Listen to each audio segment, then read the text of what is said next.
Chris Yandeck, C1 review covering Las Vegas and the world above. You can see a video of a giant WWE Championship belt that you can take a picture with this week on the Fremont Street Experience. It's down right by the Golden Gate Hotel and Casino. Now we're going to bring you back to our C1 interview we did recently with Jake the Snake Roberts, who's here in Las Vegas this week.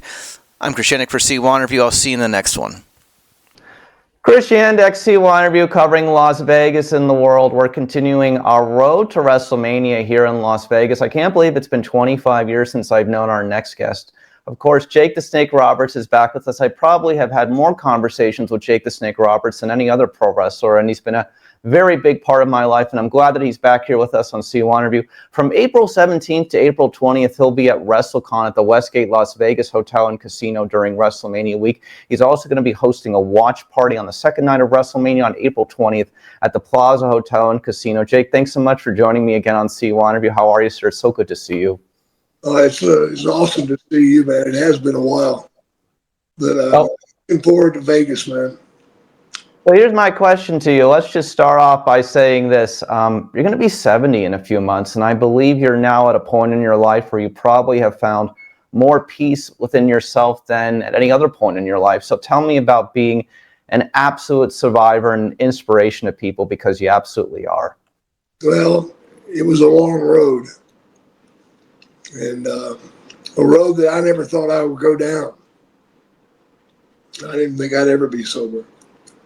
But 12 years ago, I started my journey, and it continues.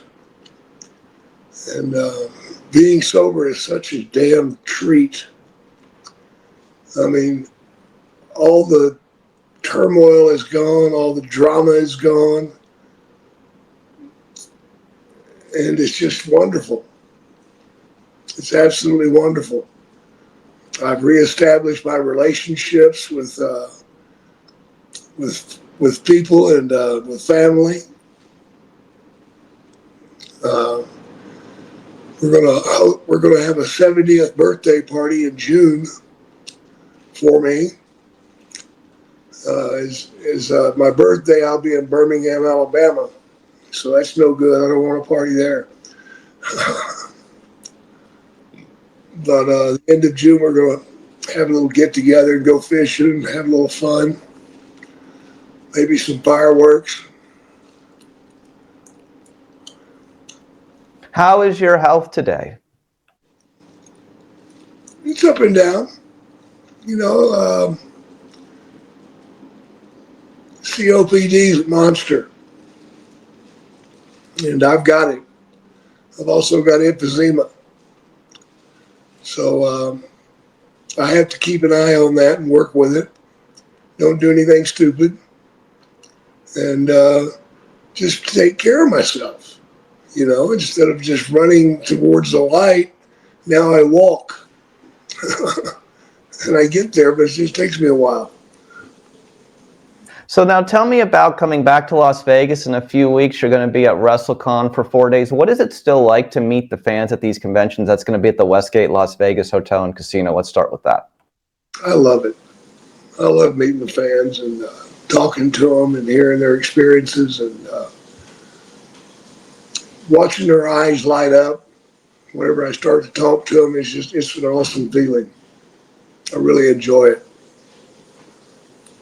Have you ever hosted a watch party, which you're going to be doing on April 20th at the Plaza Hotel and Casino? Jake, hosting a WrestleMania watch party seems like a first, no? It is a first, but I don't see a problem with it. What do you have any good memories in Las Vegas? Sure, I lived there for a few years. A lot of good restaurants in Las Vegas. A lot of fabulous restaurants in Las Vegas. So I liked Vegas, man, but it was just, for me, it was a situation where every week I was traveling to the East Coast. So it was 4 or 5 hour flight to go to work. Then you'd work and then you have 4 or 5 hours back. So basically I was spending a day and a half and traveling every week. And it just got to be too much. If not, I'd still be there. Makes sense. So, reflecting upon that, I got to see you in 2017, which was when our last interview was, when you were here in Las Vegas. So I want to take everybody down a memory lane very quickly. I go back with Jake 25 years ago when I was interviewing wrestlers, doing podcasting, and I found him in England at that point. And then, of course, we reconnected when I was at the University of Florida for 2 years getting a broadcast journalism degree. And Jake even went to my college graduation. And I just have to tell you, during those times, and past, present, and whatever, you've been a big part of my life. And so grateful that you're here, still grateful that you're still here. And I always thank you for everything that I learned from you and you taught me. And you really made me understand things about life that I couldn't understand. And I'm so grateful that you're here with me today. Well, I appreciate that, Chris. I mean, it means a lot to me to have a relationship like ours, and away from wrestling, and just a relationship with a young man that I look up to. Well, it means a lot always coming from you. So speaking about that, why don't we talk about, with sobriety for the last 11 to 12 years, talk about these relationships with your sons, your daughters, what it's like and what joy it brings you. Because you really showed that in the A&E biography from a couple of years ago. Yeah. It's just been a blessing that goes beyond all explanation. For so long I was alone, so desperate. And to reconnect and to start that relationship over, and to build relationships with my grandchildren. That's been fun.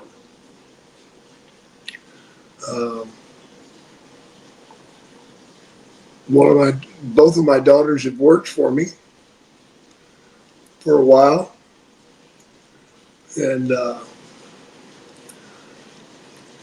it's just been good. Life is so good to me right now, man. It seems like I keep waiting for the bubble to burst, but maybe it won't. I don't think so. The reality of what it comes down to is, and I personally say this, there are so many people who are always rooting for you through all those years prior to your sobriety. And now there's more even rooting for you now than ever, because you've made a positive impact on so many people and show people that it's never too late to change your life. And I think that's what you have to learn more than anything else from your story. So my question to you is that what do you reflect upon now, still being here? So many of your fellow colleagues in pro wrestling did not make it and haven't made it as far as you have, but here you still are. And I think it's wonderful, and I'm so glad you're here, and it makes me happy, and I know so many other people happy as well.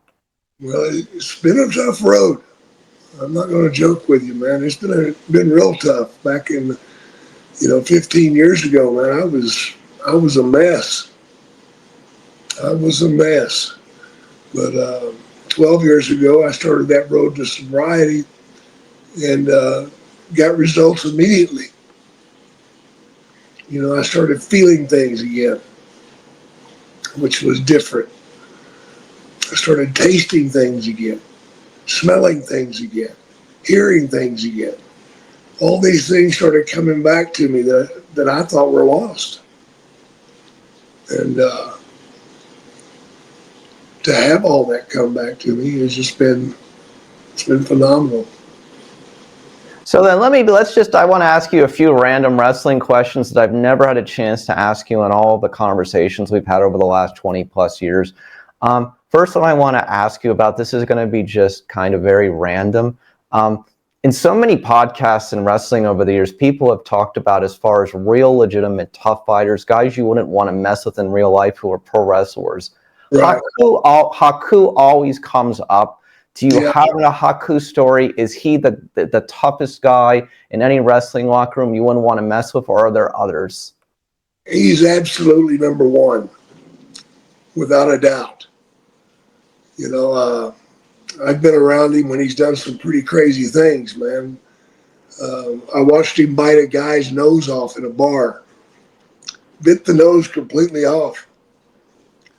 Yeah. I watched him body slam a policeman in Montreal on the concrete. He's something else, man. Moving forward, another one I want to ask you about in your biography, what did it feel like to have people like Bret Hart and Hulk Hogan and The Undertaker, among others, just put you over and talk about how wonderful you were? I think the Bret Hart stuff about how he was so just envious of how you could do your promos and your mic work, I thought that was just such a wonderful and nice compliment. It is a great compliment, man. I do appreciate it. I just did an interview with Undertaker, and he expressed his feelings towards me, and it just blew me away, man. I just did not know.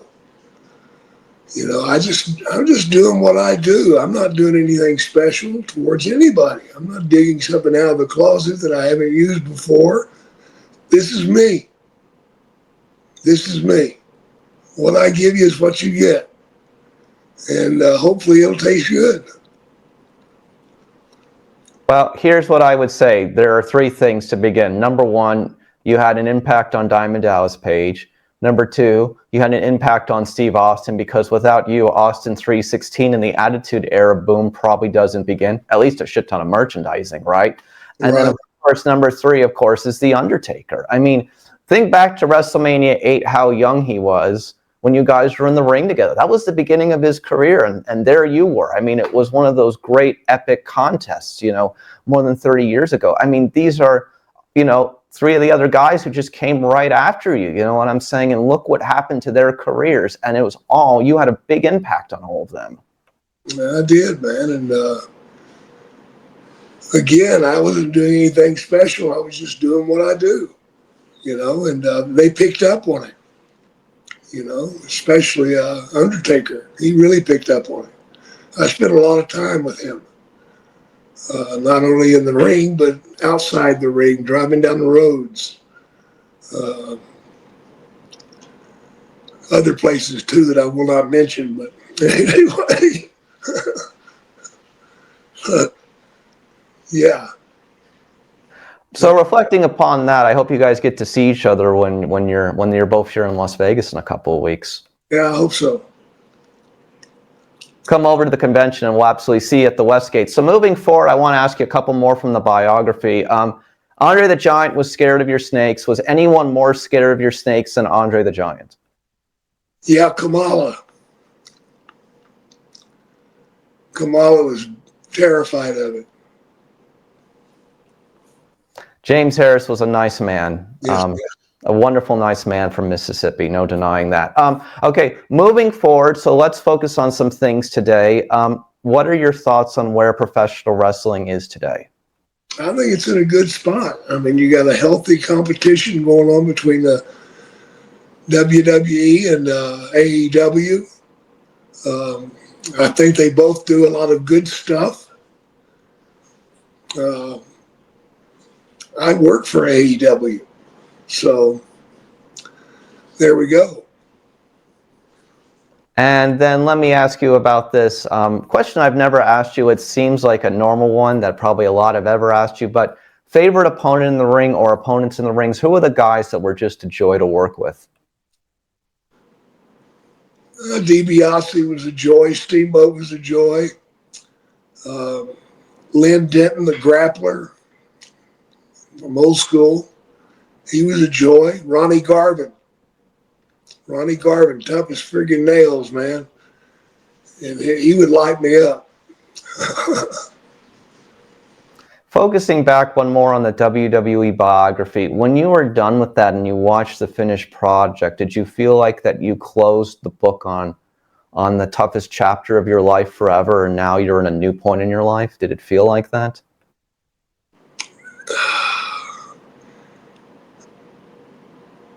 There's so much more I could have done, but my problems kept me from doing them, and many regrets when it comes to that. But at this point in my life, I've accepted what I've done, and I'm good with it. So talk about your life today. What do you do to help others? Do you try to help others get sober as well? Is that something you do ongoing? Like what is Jake's daily life consists of these days? Well, I read a lot of emails, people reaching out, and I try to help those that are serious about where they want to be and what they're doing. I'm playing around with a hot rod. Me and Steamboat, we both love fast cars. Steamboat's got me. He's got a faster car than I do, but I went different.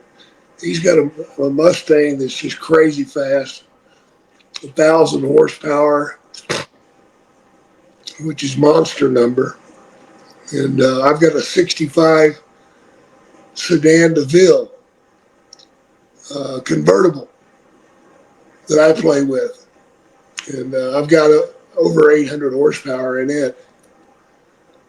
And it's my toy and my joy. I love firing that thing up and hearing it rumble and burning some tires off of it. And it's a good time. And I go fishing. Try to go fishing a little bit less than I really want to, but I'm getting it in. I'm getting ready to go again in July. I believe Len Denton's going to be on that trip with me. I've asked Hacksaw to be with me.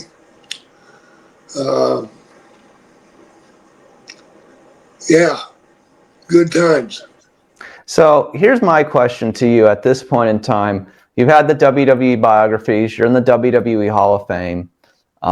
You do the fan convention circuit now. You'll be here in Las Vegas again in 2 weeks at WrestleCon and, of course, at the Plaza Hotel and Casino for various events. What do you hope fans define as your contributions to the sport of pro wrestling?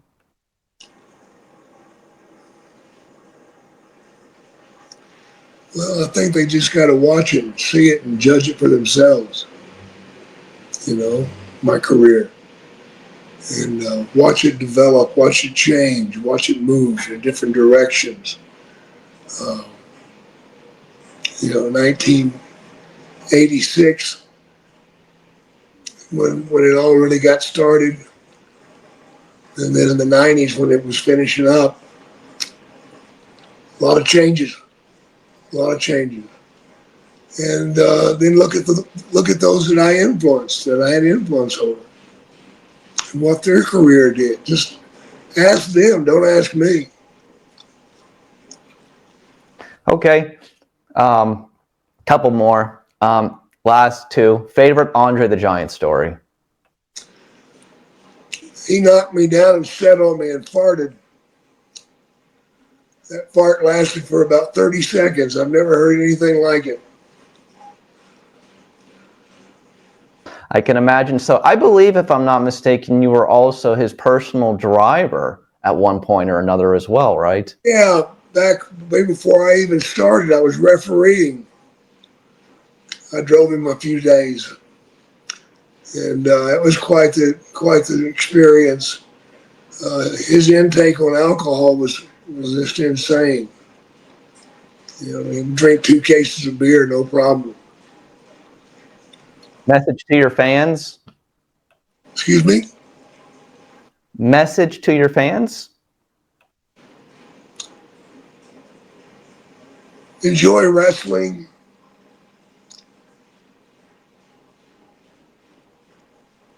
Learn from my mistakes. And love your family. I think that's well said. Final question. The moment that you ended up in the WWE Hall of Fame, what did that mean to you?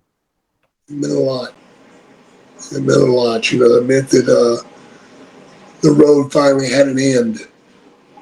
Because up until then, there was no end. I was still searching. Jake the Snake Roberts will be here in Las Vegas April 17th to the 20th at WrestleCon at the Westgate Las Vegas Hotel and Casino. You can see him every single day there with a bunch of other pro wrestling personalities.